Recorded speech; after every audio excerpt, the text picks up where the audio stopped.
So this is Kim Whaley, Simple Politics. My guest today is Bill Kristol, former editor and founder of the Weekly Standard, editor at large of the Bulwark, and all around conservative commentator and thought leader. So I want to thank you, Bill, for being on Simple Politics today. Well, thanks for having me, Kim. Thanks for all your excellent contributions to the Bulwark and generally to our public discourse. So it's good to be with you. So day after yesterday, day after tomorrow, which is the famous movie about some kind of catastrophe waiting to befall the United States. Do you think this acquittal is a catastrophe for America and the Constitution on No, I was a impeachment? little down in the dumps last night, and so I've been in touch with the House managers some, and I think they did such an admirable job. And then to just have it kind of peter out in the cowardice of the Senate. But my wife reminded me that, Donald Trump's not president. That's a pretty big deal. And, it would have been nice if he had been convicted, but he's out of office either way. Things might happen in terms of his own other legal challenges, and you know more about that than I do. But so he's not president. Joe Biden's president, and he has a chance to govern. Trump, so that's the good news. I would say the bad news is that Trump's power in the Republican Party, or the power of Trumpism, or the certainly the inability to repudiate Trump, is very, very striking.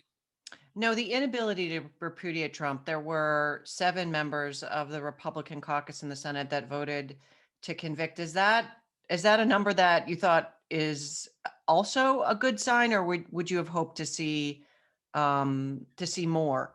Yeah, well, more would have been better. I mean, it's better to have 7 than 1, which is what we had a year ago, and nice to have Burr and Cassidy kind of step up here, who weren't expected.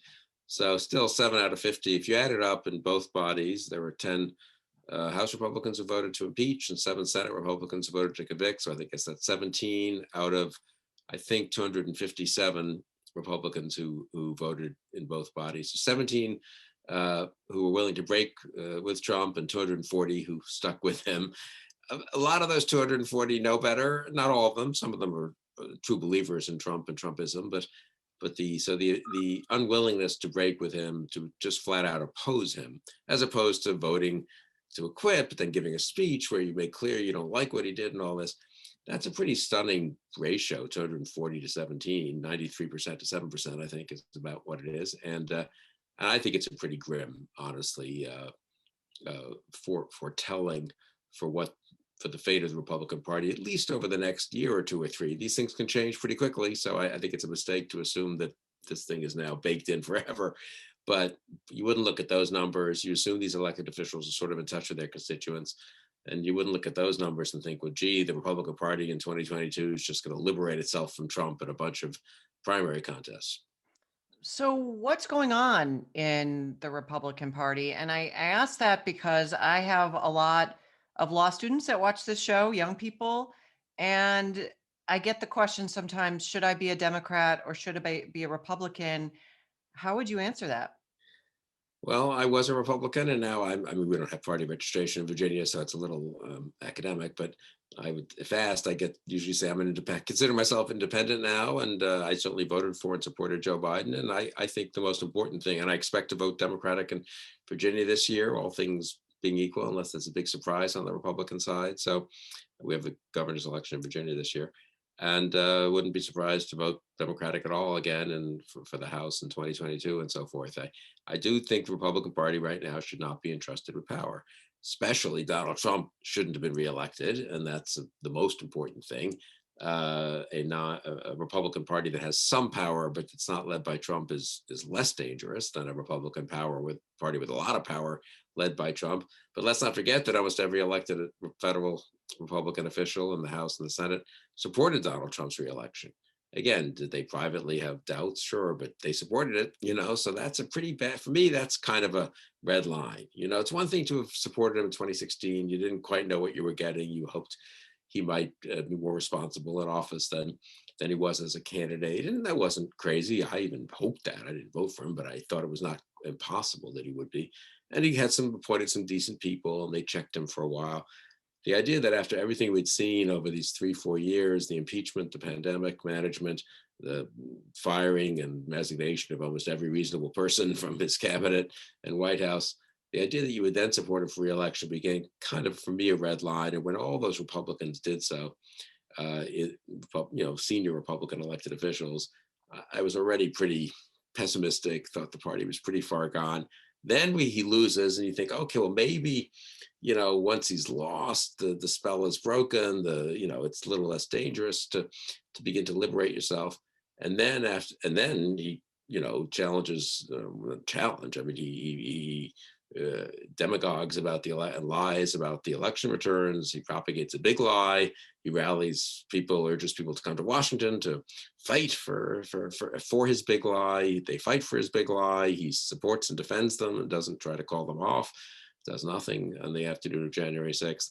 And it just go and still they don't break. I mean, they break for one day and criticize him, and then they go back to voting not to impeach him and not to convict him. So I think the party's pretty far gone for now. I don't think people should rule out being Republican later or voting Republican later. And look, in any individual case, I do think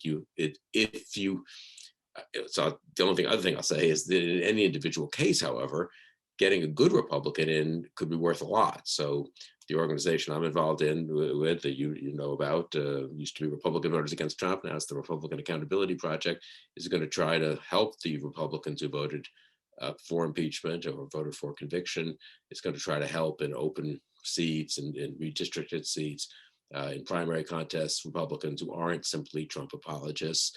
We're friendly with your governor, Larry Hogan, who's been good on this and urged that Trump be convicted and so forth. So I'm not against people working in the Republican Party, because ultimately, and this is why we did Republican Voters Against Trump and tried to encourage Republicans to challenge Trump in 2019, 2020, and so forth. You do want to have two healthy parties. So I'm not for giving up on the Republican Party, but I'm also not for saying, oh, those of us who have been Republicans need to just stick with the Republican Party. And if we can help the Biden administration do better, that's a good thing for the country too. So I'm sort of neutral, I guess you might say, or agnostic on all the different fronts people can choose to fight on. I think a lot of it depends on, literally where you are. I mean, physically, what state and what district you're in, or where you are as a person. Are you intervening in intellectual arguments? Are you doing community organizing? Are you involved in the world of civil society? I mean, there's just so many places to do, different things. So I'm for doing whatever things you can make the most difference with, and that anyone feels comfortable with. But I'm not for long answer, but the short version of it is no. I'm not encouraging people, all other things being equal, to pledge great loyalty or fealty to the Republican Party. Well, I've had Kurt Bardella, who's a member of the Lincoln Project, on this show, Olivier Knox, who is at Washington Post now, was at Sirius and Yahoo before then. And both of them said, well, given the numbers, this is before yesterday, before the vote on the second impeachment to acquit him, given the numbers, they said something along the lines as this is not a Republican Party anymore. This is a party of totalitarianism or fascism. And there was a piece today in the New Yorker by Masha Gessen, who cited the wonderful, famous book by Hannah Arendt on the origins of totalitarianism. And he said that yesterday's vote reflected both within the Republican Party of politicians and the base, a mixture of cynicism and gullibility. He said cynicism on the part of the senators who voted to acquit, gullibility on the part of the supporters who believe the big lie. What do you think? Both in terms of why, even in this moment, people are willing to give him a pass, given the death and horrors of January 6th, and why his supporters are still hanging on. Yeah, I think Roger Gessen's piece is a very good piece, and I recommend that people read it. And that famous analysis by Hannah Arendt of kind of the way in which the odd combination of people in the age of mass media and of authoritarianism or totalitarianism, even, kind of weird combination of gullibility. They want to believe, and then when it turns out it's clearly a lie, then they cynically decide, well, that's great that my guy is using lies in a kind of clever way, and it really is terrible. And the defense lawyers, everyone mocked their presentation correctly in terms of normal legal, standards compared to the House managers who were so impressive. They laid out the facts. The defense lawyers were just rambling and attacking, other politicians for things they had said, using the word fight, or attacking not even politicians, right? Some media characters, I suppose, who were not up for impeachment, who were not president of the United States, and totally ignoring the real arguments. But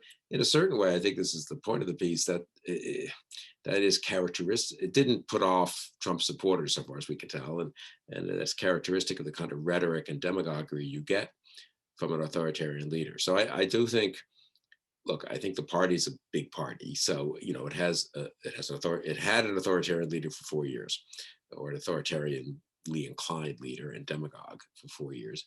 That did a lot of damage. I mean, the degree, that's, I think, I was on another conversation about 5-6 days ago, and it sort of went in this direction. I ended up being more morose than I expected, and not just about Trump though, but about the party and almost the country, in the sense that whatever people's bad instincts, prejudices, anxieties, grievances, that they were there to be exploited in 2015-16, which Trump did a good job of discovering and exploiting.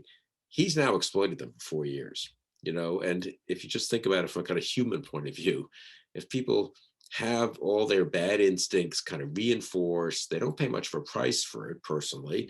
Republicans who go along don't pay much of a price. The party remains, almost has half the House, has half the Senate, has more governorships than the Democrats and so forth. But again, just among the voters, they kind of decide, they kind of enjoy, I relish my prejudices and some of the hatreds and some of the politically incorrect things I can now say and think and talk about with my friends. And once that gets out, it's a little hard to put back, and so all these norms and kind of conventions, and whether it's just being polite and civil, or whether it's genuinely against prejudice and stuff, of course, all of us have these things buried beneath the conventions that can come out, usually in a healthy way. Maybe they come out, after a few drinks and one conversation with friends, and then you feel kind of embarrassed that you said something the next morning, and you don't say it publicly, and you sort of try not to even say it privately the next time. But now they're all used to saying it publicly. They've enjoyed it. As I say, they haven't paid a price. Trump hasn't really paid a price for the big lie. And so letting that lie stand and letting the 4 years of demagoguery just build on itself has created a situation where some part of the party really is Trumpist, I think is maybe the best way to put it, or authoritarian, and open very much to these demagogic authoritarian appeals. I don't know what that percentage of the party it is. Maybe it's 30%, something like that, 40%, a big number.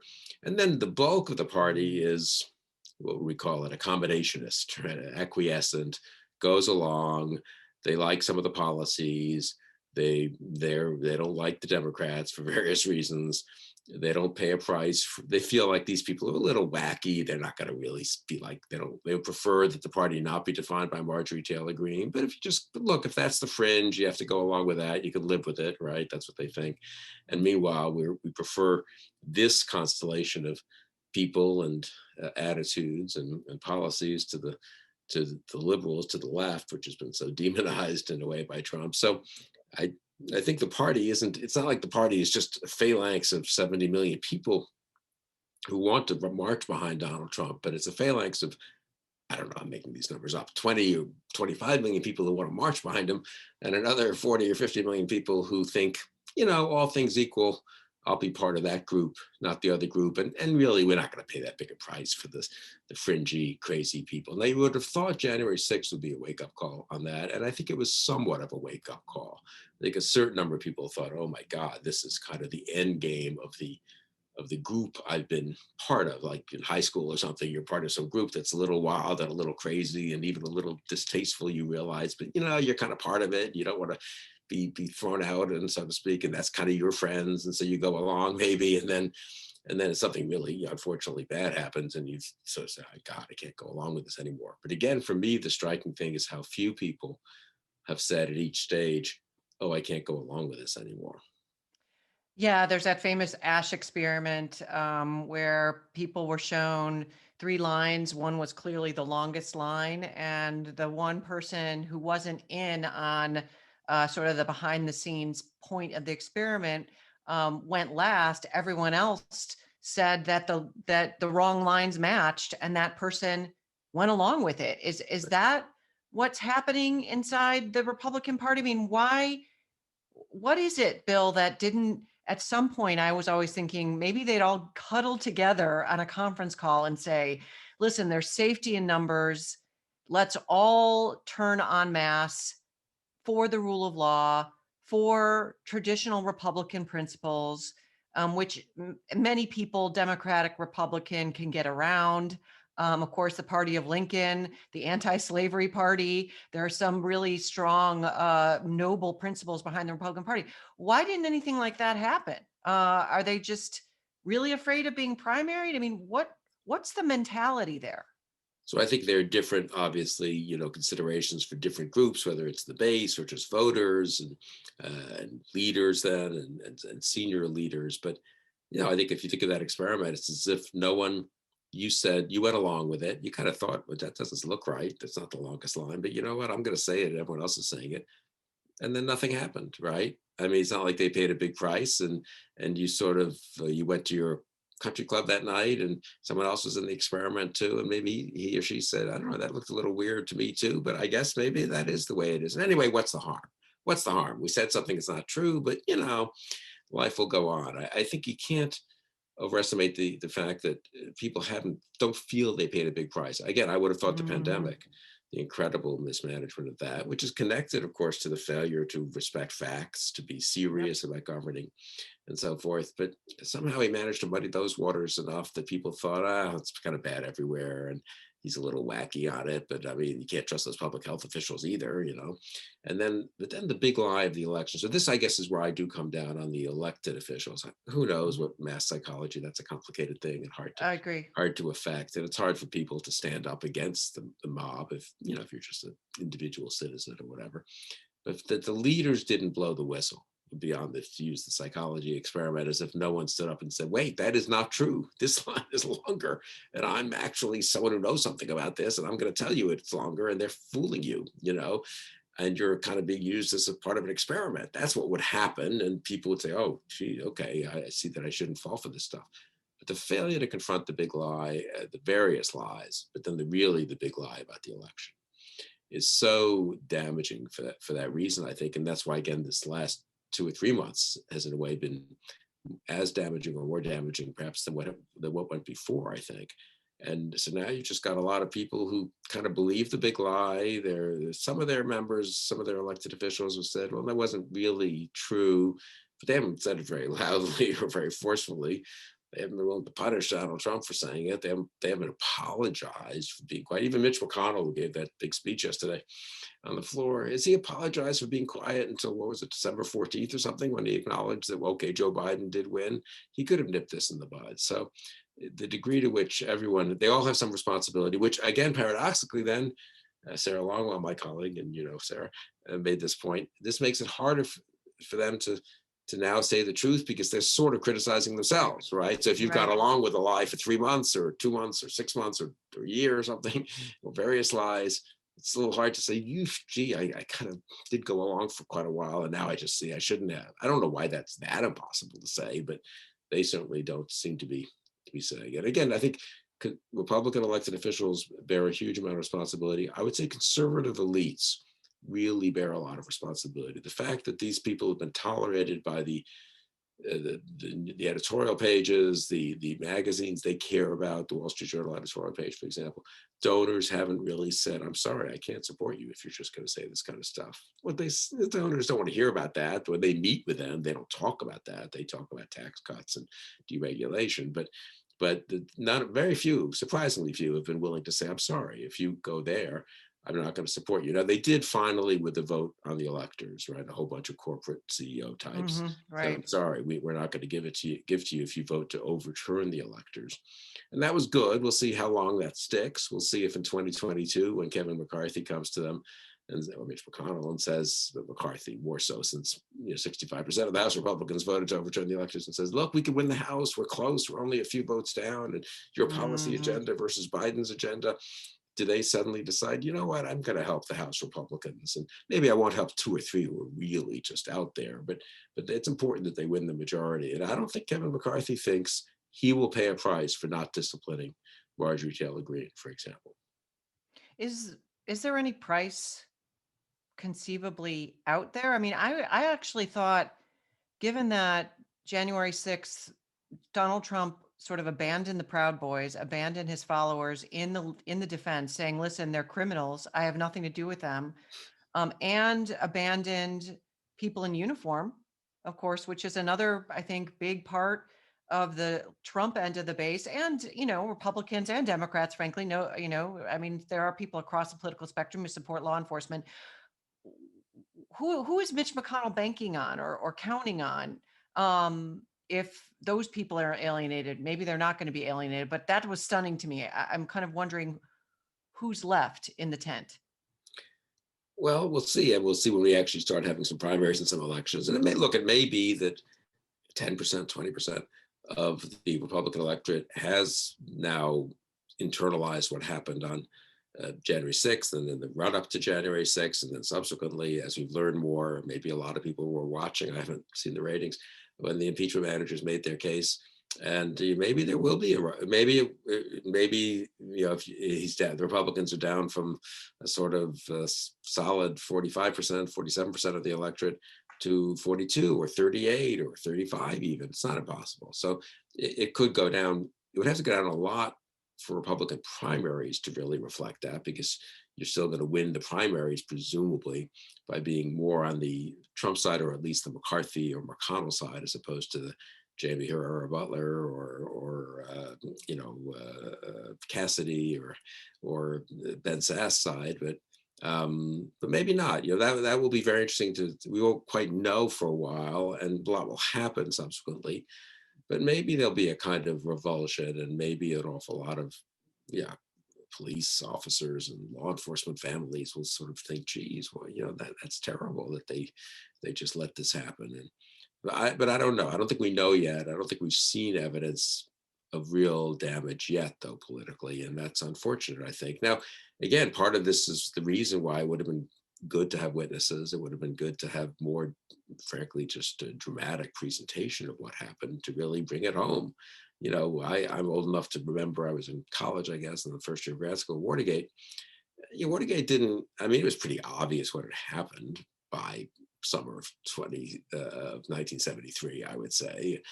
But there were hearings and testimony and more developments. And in that case, there were real court cases that had a lot of dramatic developments with Judge Sirica and so forth.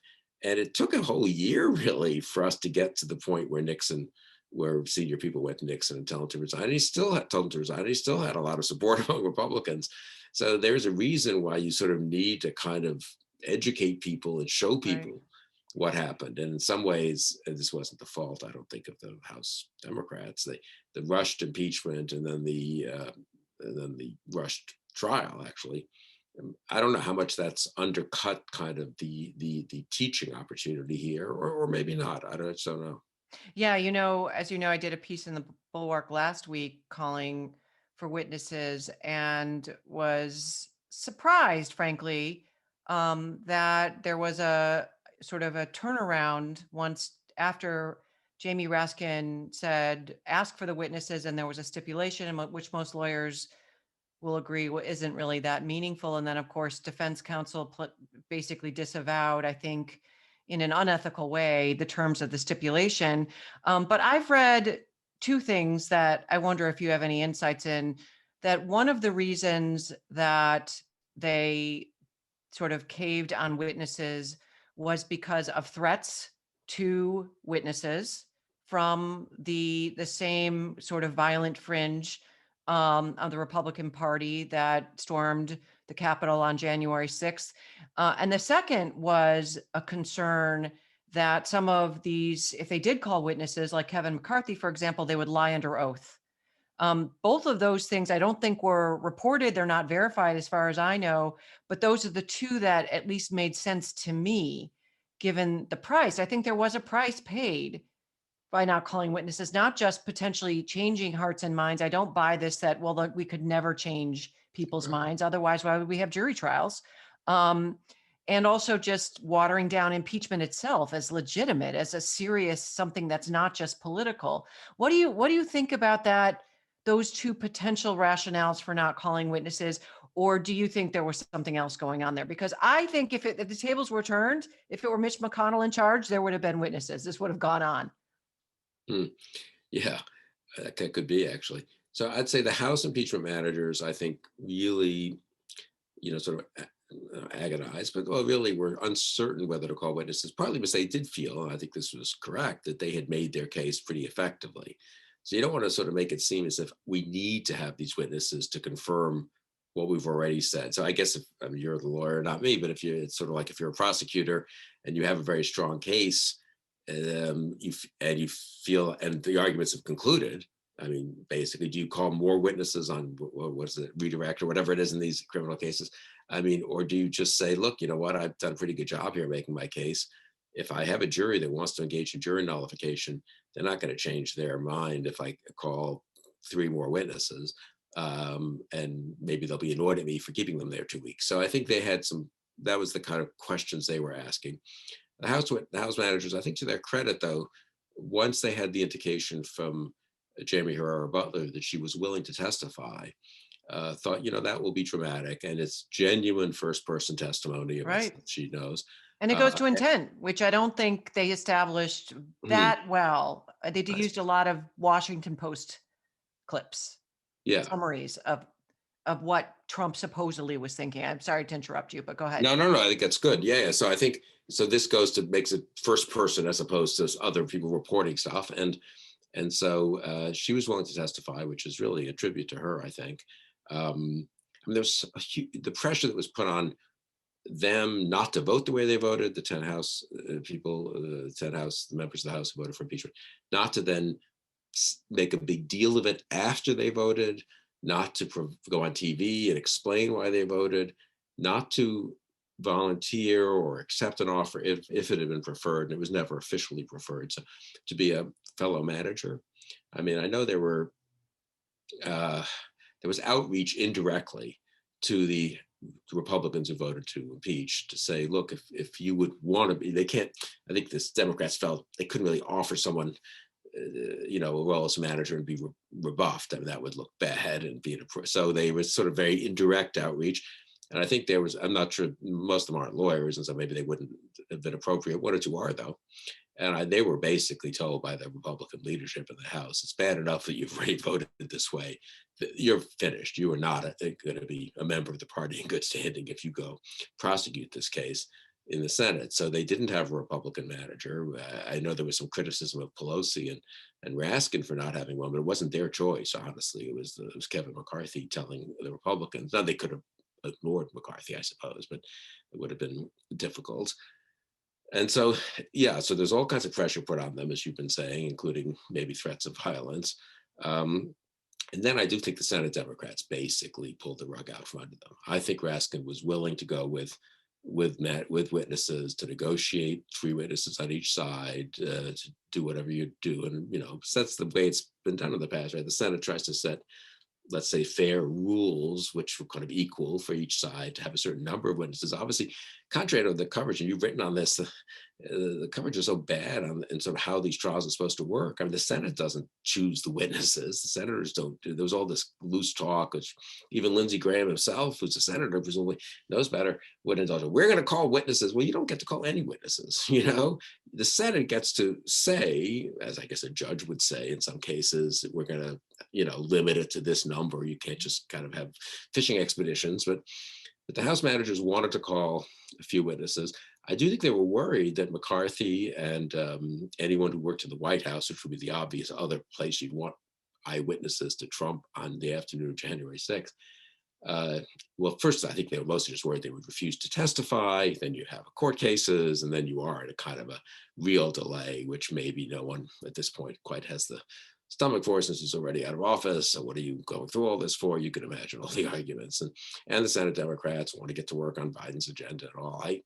I'm not very sympathetic to that. I think they could do two things at once. I think it would have been good to go for the witnesses, but I can see why under this pressure, the House managers thought, okay, we'll take the stipulation. The only one they knew was really willing to testify was Representative Herrera Butler, and I think they did think. I'm not sure they thought that the others would lie under oath. Maybe that's a little harsh, but just that they would certainly try to avoid testifying and would not be friendly witnesses. And you're a lawyer, and you Right. know more about this. If you have an unfriendly witness, it's a little hard to get them to say what you want, so to speak, or Absolutely. to Yeah. say, they can muddy the waters a lot themselves, even if they're sort of keeping to being truthful under oath. So the whole thing together led to the situation we got. I give a huge amount of credit to the House managers. I don't know what I think Oh, I you've agree. written Yeah. this. I mean, that was really impressive. And I thought felt good for the country. Leave aside Democrats and Republicans. They laid it out. This is a country where you have a president, former president, but impeached as president, and they are telling the truth about what he did, and they're not intimidated. And good for them. It was really impressive. No, it was outstanding lawyering, and they were under a tremendous amount of pressure, particularly Representative Raskin. Did it strike you that sort of the women in the Republican Party kind of came out, Herrera Butler as well as Liz Cheney, and then I think the critical, hardest question was really asked jointly by Lisa Murkowski and Susan Collins. That is, when did the president know that the vice president's life was in danger, and what did he do? Do you think that, I mean, Marjorie Taylor Greene notwithstanding, there might be sort of a pot of gold maybe somewhere in there for women in the Republican Party that more moderates might be able to look towards some integrity? It was interesting. Maybe they're a little more concerned with integrity and a little less concerned with political calculation, and but as you say, it was a little disproportionate in both bodies. I do think, in retrospect, again, the second guessing is not worth it because nothing would have changed. Honestly, I mean, I do, and I think but I think maybe putting in the article of impeachment itself, the dereliction of duty side of it, the January 6th afternoon side Yeah. of what the president didn't do, really is as damaging, maybe more so than the actual incitement. The incitement, you can sort of muddy the waters with, oh well, he said some rash things, but all politicians say rash things. There's only one president. Only one person could have gone to Twitter, gone to TV, called meetings in the to discourage the rioters once it began, and called meetings in the White House to actually mobilize the federal government against the rioters. Right? No one else could do that. Nancy, Right. Pelosi couldn't do that, and random politicians couldn't do that. To be fair, senators and congressmen probably couldn't have done that much. They could have done a little bit, but and the president could and should have done that. That's the core of his duty as president, to see that the Right. laws are faithfully executed, to stop attacks on the U.S. Capitol. And he failed to do it, and didn't just fail to do it, but seemed to take some delight in what was happening. That's where I do think that was pretty clear, but testimony by people in the White House as to what he actually was doing Right. in these 2 hours. I remember in Benghazi when and I was one of those who was critical of President Obama about not doing enough. He convened a National Security Council meeting. It's not like he didn't, they did a lot actually, but we thought he could have done more if an embassy's under attack. Well, fine, and then we went into quite a lot of detail about what he did and what the National Security Advisor did, and of course what Secretary Clinton did and didn't do. Should they have done more? And should he have canceled? I think he went off the next morning on a campaign trip, and it wasn't, maybe he should have stayed in the White House to personally run the things from the Situation Room and so forth. But I mean, there was also infinitely much more than Trump did on an attack on the U.S. Capitol. In real time, So while people's lives were in danger, yeah, including the isn't vice that just? I just president. find that still so It, amazing. it's like Hollywood bad movie because it would never happen except it happened. Yeah. Um, do you think there'll be a 9/11 style commission? Should there be? I mean, there's so many questions left unanswered. Yeah, I haven't really thought about that. I mean, I don't see why there shouldn't be. I guess seems like that's what we normally do after something like this. What So about 2024? Do you agree with the sort of shrugging off, well, he'll never be able to run again. He'll never be serious. Nikki Haley came out against him after endorsing him in her book. So do you think he's no longer sort of a serious political threat? And who would be his main contender right now to go against him for the Republican nomination? I totally disagree with the notion that he's not a serious threat. Tim Miller wrote something for us about this at the Bulwark. I mean, if you just look at the polls and in a simple-minded way, it's like saying Joe Biden's not going to be the nominee in 2017. I don't mean to compare Biden to Trump in terms of their Right. behavior, but sort of, well, he's a front runner, but he's kind of old, and it's yesterday's news, and there are a lot of young people who are very impressive in the party, and that's all true. But at the end of the day, Biden was the nominee. I mean, if history is a guide, the person who's the front runner now, it's unbelievably early, obviously, tends to be the nominee. Hillary Clinton, Joe Biden, Mitt Romney after 2008, McCain after he had lost to Bush. Now, it doesn't always happen, and Trump's a very unusual case, and I think is therefore less likely than a Biden or a Clinton or a Romney or a McCain, but he's still more likely than any other single individual to be Plus, the he likes to Republican raise money that way, right? nominee. He's Yeah, got a sort of but personal I still think, I financial mean, incentive. literally, if you had to bet right now, as Tim Miller put it very well, who's most likely to be president of the United States in 2020, January 20th, 2025? Biden probably, if he's, if he's healthy enough to run for a nomination. Kamala Harris, if she were presumably the likely nominee if Biden weren't to run. And then Donald Trump, he's the most likely Republican nominee more than the others. He's not 60% likely, but he's 30% likely or something to be the nominee. And the Republicans have a, I don't know, what do you want, 40% chance to win the presidency? So that's a pretty big percentage chance that he wins. So that he's the nominee and a possible winner. So the idea that we can all just relax and, Nikki Haley was criticizing him for like a day until she stopped criticizing him again. And Mitch McConnell was tough on him. The idea that it's all done and over is ridiculous, leaving aside the possibility of Trump supporters and actually in some ways more dangerous